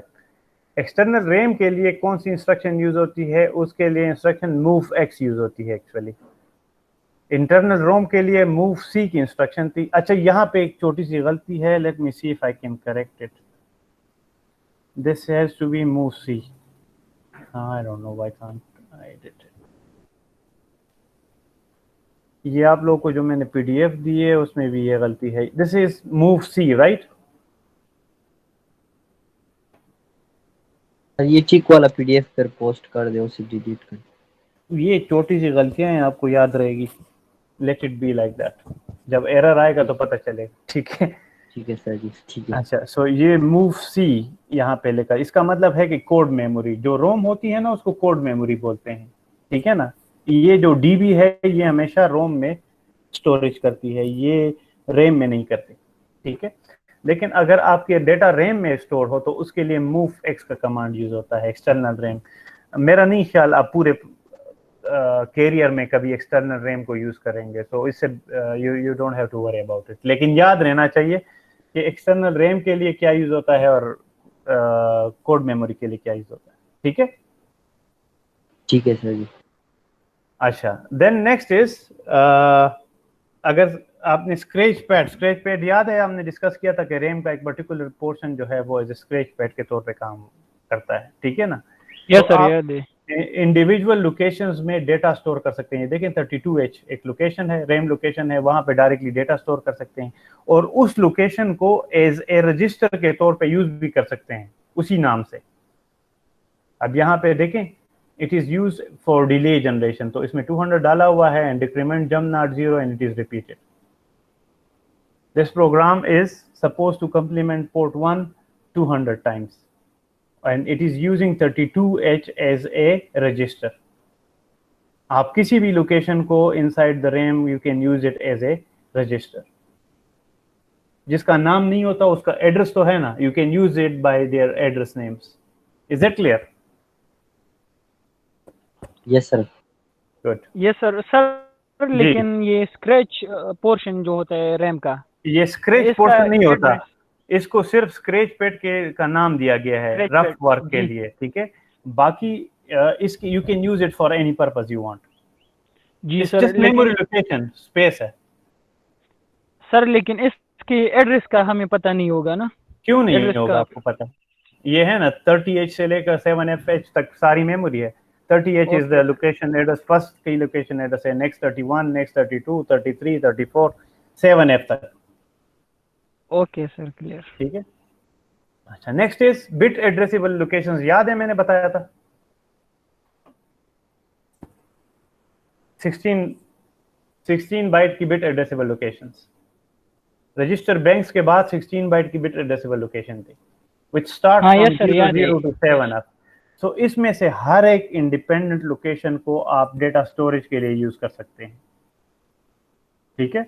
इसका मतलब ये नहीं है कि you can not use it as a byte. अगर आप इस एड्रेस से इसको एक्सेस करते हैं तो then it is a byte, अगर आप इस एड्रेस से या इस एड्रेस से करते हैं so then it is a bit, ठीक है। अब ये आपको कैसे पता चलेगा कि जब आप ये एड्रेस लिख रहे हैं, जैसे यहाँ पे 20 यहाँ पे भी लिखा हुआ है, यहाँ पे भी लिखा हुआ है, आपको कैसे पता चलेगा कि ये इस लोकेशन को शो करता है या इस पूरे बाइट को? तो वो टाइप ऑफ इंस्ट्रक्शन से पता चलता है, ठीक है। तो let me take you there. These are the bit addressable single bit instruction. अगर ये इंस्ट्रक्शन यूज हुई हैं तो इसका मतलब है कि जो एड्रेस 20H है वो ये लोकेशन शो कर रहा है, वो इसको नहीं शो कर रहा, ठीक है। उसकी मैं एक एग्जांपल देता हूं। अब just move on to इसी तरह एक दो तीन चीजें और डिस्कस करते हैं, देन विल मूव फर्दर, ठीक है ना। आप इंडिविजुअल पोर्ट्स जो हैं इनके एड्रेसेस भी जो हैं, पोर्ट का एड्रेस 80H है लेकिन इसके फर्स्ट पिन का एड्रेस भी 80H है, ठीक है। तो ये आपके इंस्ट्रक्शन से पता चलेगा कि whether you are accessing the particular pin or you are accessing the whole port. इसी तरह पोर्ट 1 का एड्रेस 90 है लेकिन ये 90 इस पिन का एड्रेस भी है, तो ये टाइप ऑफ इंस्ट्रक्शन से पता चलेगा। इसी तरह A0 पोर्ट 2 का एड्रेस है लेकिन इस पिन का एड्रेस भी A0 है। Next is A1, A2, A3, A4 to up to A7। इसी तरह एकम्युलेटर का कंप्लीट एड्रेस भी E0 है लेकिन एकम्युलेटर के पहले पिन का एड्रेस भी E0 है। रजिस्टर B, इसका पहला पिन जो है वो भी F0 है, पूरे रजिस्टर का एड्रेस भी F0 है। इसी तरह ये बाकी रजिस्टर जो आप बाद में डिस्कस करेंगे। अब द क्वेश्चन इज कि आपको पता कैसे चलेगा कि ये पर्टिकुलर दोनों के सेम एड्रेस है? ये कैसे पता चलेगा कि ये जो है पिन को शो कर रहा है या ये पोर्ट को शो कर रहा है, ठीक है। अब लेट्स से ये आपने एक इंस्ट्रक्शन है क्लियर PSW.3, तो it shows this particular location. इसी तरह PSW.4, ठीक है ना। इसी तरह आपने मूव का इंस्ट्रक्शन यूज किया, मूव C, P1.7। अब देखें ये C रजिस्टर तो है ही नहीं, ये कैरी है, तो इसका मतलब है कि ये पिन को शो कर रहा है। अगर आप C से 05 पे भिजवाते हैं तो again this is A location inside that RAM, ठीक है। लेट्स मूव ऑन टू ए मोर जहाँ पे ये दोनों यूज हो रहे हो। यहाँ पे भी individually it's you can call them by name or by their corresponding pin numbers. Let me see if we have that thing in here because it's showing. अच्छा, इसकी एग्जांपल्स मैंने फॉर सम रीजन नहीं mention की यहाँ पे। Remind me to do some programs in future जहाँ पे मैं एक्सप्लिसिटली मेंशन करवा दूँ, बल्कि इनफैक्ट इस तरह कर लेता हूँ यहाँ पे आपको। Let's just write down an instruction और टू फॉर यू, ठीक है ना। बल्कि इनफैक्ट इनके अलावा मैं यहाँ पे एक छोटा सा ड्रॉप बॉक्स डाल देता हूँ, ठीक है। Let's see if I can write inside it. It's a text box, so I should be able to write inside it. अच्छा, अगर मेरे पास इंस्ट्रक्शन हो move P1 comma, sorry not P1, P1 का एड्रेस क्या था 90H कामा A, और दूसरा हो move C comma 90H. So what is the difference between the two? You guys are with me, right? Yes sir. Sir ये ऊपर वाला Yes, जो sir. है वो पूरे, हाँ, ये ऊपर वाला पूरे पोर्ट 1 को शो कर रहा है, Yes, दूसरे sir. वाला पिन को शो कर रहा है। यस सर, ये ऊपर that वाला clear? सर 8 बिट पूरे port- डेटा ट्रांसफर करते हैं और दूसरा जो है ये 1 सिंगल बिट बिट करता है। हाँ हाँ, यस सर। ठीक है। तो ये चीज मैं एक्सप्लेन करने की कोशिश कर। अच्छा, नेक्स्ट चीज है बिट। बिट ये एक डायरेक्टिव है। ये क्या करता है कि अगर आपने इंडिविजुअल पिन्स के साथ एक चीज लगी हुई है और उसको वो नाम देना है, जैसे कि पिन 1.7 के साथ एलईडी लगी हुई है, तो you can name them, you can assign name to this and then you can access them by the name. तो एलईडी बिट P1.7 है फॉर इंस्टेंस, ठीक है ना।